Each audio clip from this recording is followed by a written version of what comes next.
بسم اللہ الرحمن الرحیم۔ کبھی اے حقیقت منتظر نظر آ لباس مجاز میں، کبھی اے حقیقت منتظر نظر آ لباس مجاز میں، کہ ہزاروں سجدے تڑپ رہے ہے میری جبین نیاز میں۔ السلام علیکم۔ اسکیا schools and colleges Gulzar Quaid campus کی طرف سے میں ہرا ندیم مارننگ اسمبلی میں آپ سب کو خوش آمدید کہتی ہوں۔ دین کی عمارت کا ایک اہم ستون نماز ہے۔ نماز ہر مسلمان مرد اور عورت پر فرض ہے۔ نماز کے سبق کے لیے میں دعوت دینا چاہوں گی انتہائی محترم سر محمد دانش کو۔ السلام علیکم ورحمۃ اللہ وبرکاتہ۔ میرے ساتھ نماز کا سبق دہرائیے۔ اللہم صلی علی محمد۔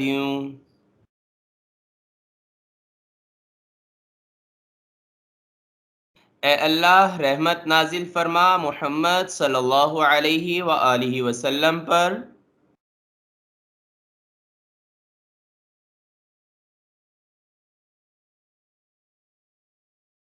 وعلی آل محمد۔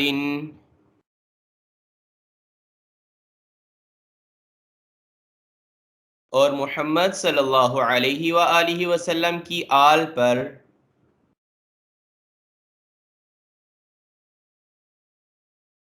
کما صلیت،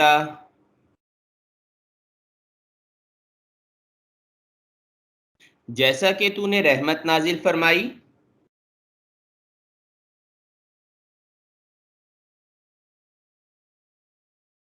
علی ابراہیم،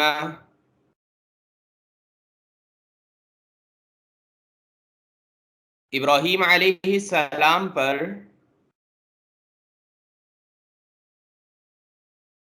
وعلی آل ابراہیم،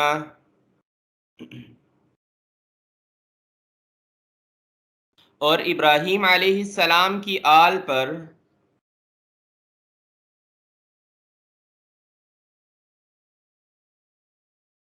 انک حمید مجید،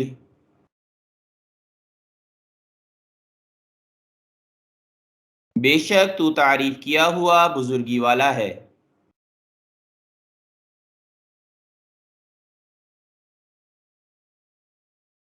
اللہم بارک علی محمد،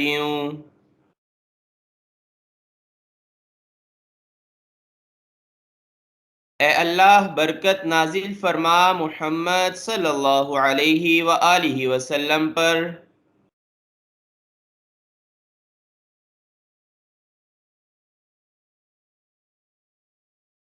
وعلی آل محمد،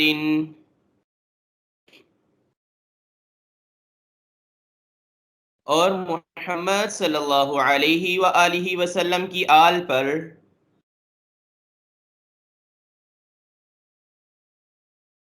کما بارکت،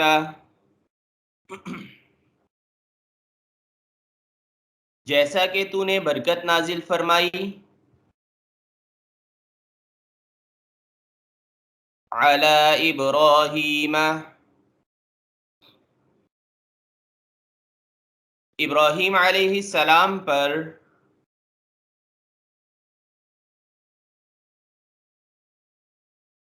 وعلی آل ابراہیم،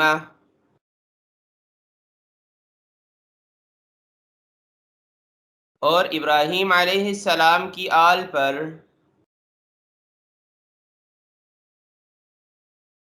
انک حمید مجید، بے شک تو تعریف کیا گیا بزرگی والا ہے۔ جزاکم اللہ خیرا۔ جزاک اللہ۔ قرآن ایک مکمل ضابطہ حیات اور آخری الہامی کتاب ہے۔ قرآن مجید اللہ تعالیٰ کی طرف سے عطا کی گئی ہدایت کی وہ کتاب ہے جس میں انسانوں کی رہنمائی کے تمام بہترین اصول بیان کر دیے گئے ہیں۔ قرآن پاک کے ترجمے اور تفسیر کے لیے میں دعوت دینا چاہوں گی محترم سر ادریس کو۔ السلام علیکم ورحمۃ اللہ وبرکاتہ۔ اعوذ باللہ من الشیطان الرجیم، بسم اللہ الرحمن الرحیم۔ الف لام میم، ذالک الکتاب لا ریب فیہ ھدی للمتقین۔ الحمدللہ، اللہ تعالیٰ کی توفیق سے آج ہم قرآن پاک کی دوسری سورت سورہ بقرہ شروع کر رہے ہیں۔ اس سورت کا نام سورہ بقرہ اس لیے ہو گیا کہ اس سورت میں آگے چل کے ایک گائے کا، بقرہ گائے کو کہتے ہیں، ایک گائے کا ذکر آئے گا جو بنی اسرائیل کو حکم ملا تھا کہ اسے ذبح کیا جائے، تو اسی نسبت سے اس سورت کا نام ہی سورہ بقرہ ہو گیا۔ 286 آیات ہیں اس میں، اور یہ سورت مدنی سورت ہے۔ نبی کریم علیہ السلام کی ہجرت کے بعد بالکل ابتدائی دور میں، یعنی سب سے پہلے جس سورت کا نزول شروع ہوا ہے وہ سورہ بقرہ ہے۔ اگرچہ اس کی کچھ آیات جو ہیں وہ رسول اللہ صلی اللہ علیہ وسلم کی زندگی کے بالکل آخری دور میں نازل ہوئی ہیں، جیسے سود والی آیات جو ہیں، سود سے متعلقہ، وہ فتح مکہ کے بعد نازل ہوئی ہیں۔ حتیٰ کہ قرآن پاک کی سب سے آخری آیت بھی جو نازل ہوئی ہے، وَاتَّقُوا يَوْمًا تُرْجَعُونَ فِيهِ إِلَى اللَّهِ، اسی صورت میں موجود ہے، اور قرآن پاک کی بالکل آخری وحی ہے، لیکن اس کا اکثر حصہ جو ہے وہ مدینہ منورہ کے ابتدائی دور میں نازل ہوا ہے۔ ایک اور چیز بھی سمجھ لینی چاہیے، غالباً پہلے کسی سبق میں ذکر کی ہوگی کہ سورتوں کے شروع میں جو مکی اور مدنی لکھا ہوتا ہے، اس کا تعلق حضور صلی اللہ علیہ وسلم کی ہجرت سے ہے۔ بعض حضرات نے اور انداز سے بھی سمجھایا ہے، تو یہ انداز سب سے آسان ہے سمجھنے کے لیے کہ رسول اللہ صلی اللہ علیہ وسلم کی زندگی کے دو حصے ہیں، ایک مکی دور ہے جو ہجرت سے پہلے کا ہے، اور ایک مدنی دور ہے جو ہجرت کے بعد کا ہے۔ جو ہجرت سے پہلے آیات یا صورتیں نازل ہوئی ہیں انہیں مکی کہا جاتا ہے، وہ کہیں بھی نازل ہوئی ہوں، اور اسی طرح جو ہجرت کے بعد نازل ہوئی ہیں انہیں مدنی کہا جاتا ہے، چاہے وہ کہیں بھی نازل ہوئی ہوں، کیونکہ اس سورت کی آخری آیت وہ حضور صلی اللہ علیہ وسلم کے حج کے موقع پر، حج سے اگلے دن 10 ذی الحج کو منا میں نازل ہوئی ہے، جو قرآن پاک کی آخری آیت نازل ہونے والی ہے، وَاتَّقُوا يَوْمًا تُرْجَعُونَ فِيهِ إِلَى اللَّهِ، اور اس کے بعد کوئی وحی قرآن پاک کی نہیں آئی، اور تقریباً 3 مہینے کے بعد جناب رسول اللہ صلی اللہ علیہ وسلم اس دنیا سے تشریف لے گئے۔ تو اگرچہ وہ مکہ مکرمہ کی حدود میں نازل ہوئی ہے، لیکن ہجرت کے بعد ہونے کی وجہ سے اسے مدنی ہی گنا جاتا ہے۔ تو یہ سورت قرآن پاک کی سب سے بڑی سورت ہے، آیات کے اعتبار سے بھی، یعنی اپنے حجم کے اعتبار سے بھی، اور احکامات بھی خوب اس میں آئے ہیں، بہت زیادہ احکامات آئے ہیں، کیونکہ مکی دور میں جو صورتیں نازل ہوئی ہیں ان میں اکثر حصہ جو ہوتا ہے وہ عقائد کا ہوتا ہے، کیونکہ وہاں ضرورت اسی کی تھی کہ لوگوں کو اسلام کی دعوت دی جائے، اسلام میں داخل کیا جائے۔ احکامات بھی ہیں لیکن بہت تھوڑے ہیں، زیادہ تر عقائد کا ذکر ہے، جنت جہنم کا ذکر ہے، پرانی اقوام کا ذکر ہے، یعنی اگر مجموعی بات کی جائے تو دعوت کے موضوع کو زیادہ بیان کیا گیا ہے۔ مدینہ منورہ پہنچنے کے بعد اب مسلمانوں کی ایک اسٹیٹ بن گئی، ایک مسلمانوں کا ایک معاشرہ معرض وجود میں آ گیا۔ اب انہیں زندگی گزارنے کے لیے احکامات چاہیے تھے، تو اب جو قرآن پاک کا حصہ نازل ہوا ہے اس میں زیادہ تر احکامات ہیں، عقائد اور دوسری چیزیں بھی ہیں لیکن زیادہ تر احکامات ہیں۔ اسی لیے سورہ بقرہ میں بہت سے احکامات ذکر ہوئے ہیں اور قرآن پاک کی اس سورہ مبارکہ کے بہت سے فضائل بھی احادیث میں آئے ہیں۔ جناب رسول اللہ صلی اللہ علیہ وسلم نے فرمایا کہ سورہ بقرہ کو پڑھا کرو، کیونکہ اس کا پڑھنا جو ہے وہ برکت ہے، اور اس کا چھوڑ دینا یہ بدنصیبی ہے۔ اور اسی طرح حضرت ابو ہریرہ رضی اللہ عنہ کی جو روایت آئی ہے ترمذی شریف میں، اس میں انہوں نے فرمایا کہ رسول اللہ صلی اللہ علیہ وسلم نے ارشاد فرمایا ہے کہ اپنے گھروں کو قبریں نہ بناؤ، یعنی اللہ کا ذکر کیا کرو، گھروں میں عبادت کیا کرو۔ تو آپ نے فرمایا اپنے گھروں کو قبریں نہ بناؤ، اور اسی طرح یہ بھی فرمایا کہ بے شک شیطان اس گھر میں سے بھاگتا ہے جس میں سورہ بقرہ پڑھی جاتی ہے۔ اسی طرح حضرت ابو امامہ رضی اللہ عنہ کی روایت آئی ہے مسلم شریف میں، وہ فرماتے ہیں کہ جناب رسول اللہ صلی اللہ علیہ وسلم نے ارشاد فرمایا کہ قرآن پڑھو، کیونکہ وہ قیامت کے دن اپنے لوگوں کے لیے سفارش کرنے والا بن کر آئے گا۔ اور آپ نے یہ بھی اس میں فرمایا، اس حدیث میں آیا ہے کہ دو روشن چیزوں کو پڑھو، سورہ بقرہ اور سورہ آل عمران، کیونکہ وہ دونوں قیامت کے دن اس طرح آئیں گی جیسے بادل ہوں، یا جیسے پرندوں کی دو جماعتیں صف بنائے ہوئے ہوں، اپنے لوگوں کے لیے، یعنی جو انہیں پڑھتے ہوں گے، اپنے لوگوں کے لیے خوب زوردار سفارش کریں گی۔ سورہ بقرہ کو آپ نے فرمایا پڑھو، اس کا حاصل کر لینا برکت ہے، اور اس کو چھوڑ دینا یہ حسرت ہے، اور اہل باطل جو ہیں وہ ان کے بس کی چیز نہیں ہے، وہ اہل باطل کے بس کی نہیں ہے۔ مطلب یہ کہ ابن کثیر رحمۃ اللہ علیہ نے اس کی جو تشریح کی ہے، وہ فرماتے ہیں کہ اہل باطل کی بس کی نہیں، یعنی وہ اسے یاد نہیں کر سکتے۔ ایک معنی انہوں نے یہ بیان کیا کہ وہ اس کو یاد نہیں کر سکتے، اور ایک معنی ابن کثیر رحمۃ اللہ علیہ نے دوسرا اس کا بیان کیا، وہ کہتے ہیں کہ بعض حضرات نے فرمایا کہ اہل باطل سے مراد جادوگر ہیں، یعنی جس گھر میں یہ پڑھی جائے وہاں جادو نہیں چل سکتا۔ آپ سوچئے آج کل اکثریت جسے ملیں ہر دوسرا تیسرا انسان پریشان نظر آتا ہے، یہ مسئلہ ہو گیا، وہ مسئلہ ہو گیا، اور پھر لوگوں کے پیچھے پھر رہے ہوتے ہیں، کوئی عامل حضرات جو ہوتے ہیں ان سے کچھ کروایا جائے اور اس کا حل کیا جائے، حالانکہ اللہ کی کتاب اور اس کی یہ سورہ مبارکہ اس کو پڑھا جائے تو اس کی برکات سے ہی یہ شیاطین کے اثرات اور جنات کے اثرات اور یہ جادو کے اثرات سے بچا جا سکتا ہے۔ لیکن عجیب سی عادت بن گئی ہے کہ ہم خود کچھ کرنا نہیں چاہتے۔ اب خود کریں گے تو یقینی بات ہے نا 2.5 پارے تقریباً سورت پڑھنی پڑے گی، لیکن آپ سوچئے کتنی دیر، گھنٹہ لگ جائے گا۔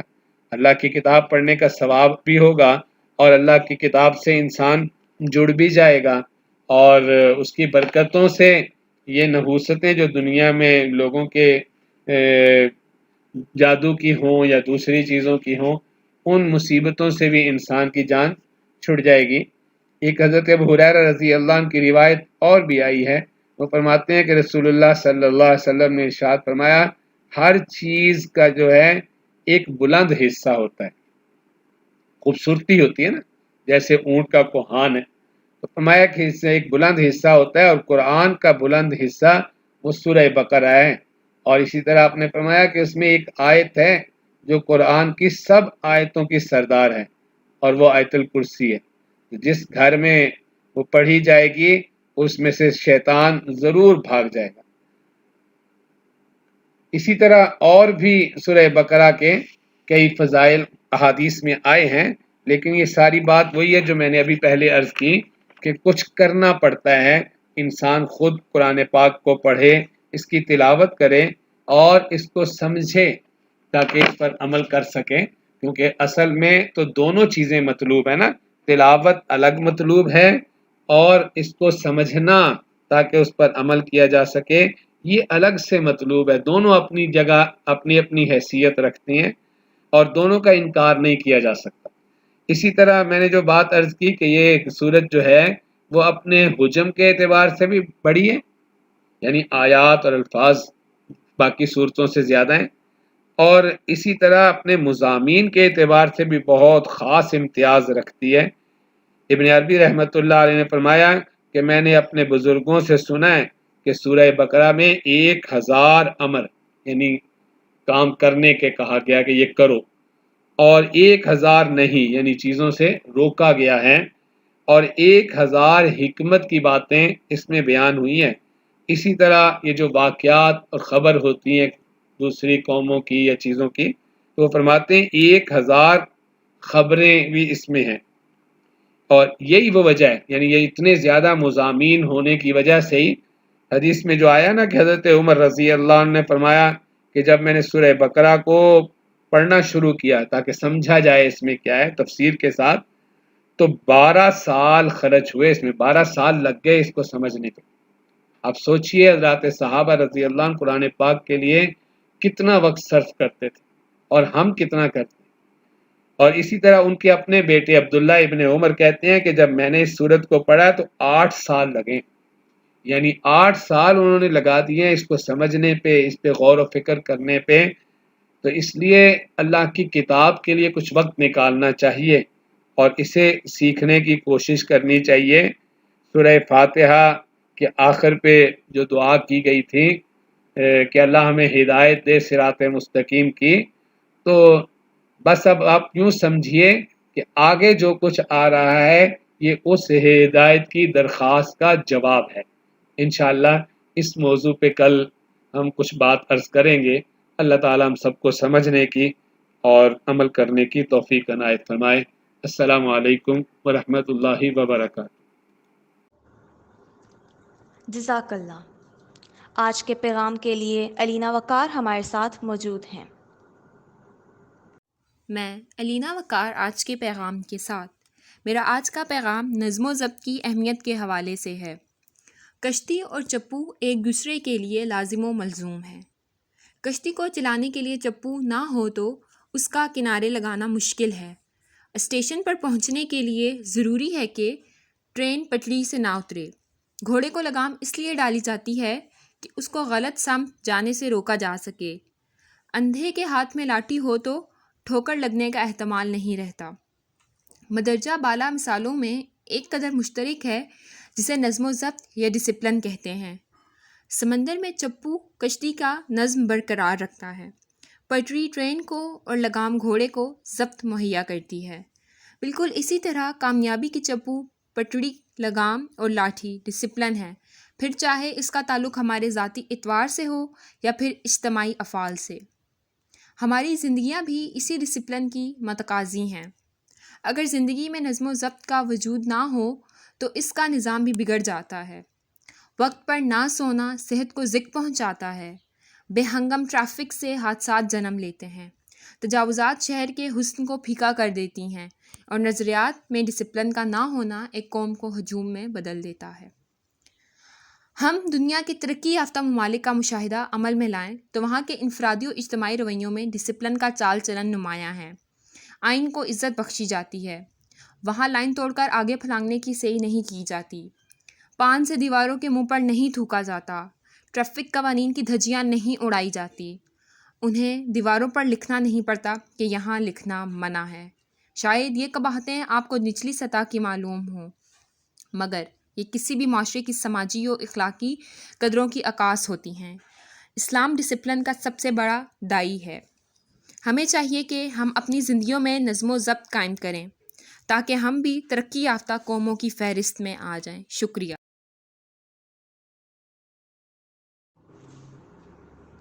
شکریہ علینا۔ اوروں کا ہے پیام اور میرا پیام اور ہے، اوروں کا ہے پیام اور میرا پیام اور ہے، عشق درد مندوں کا طرز کلام اور ہے۔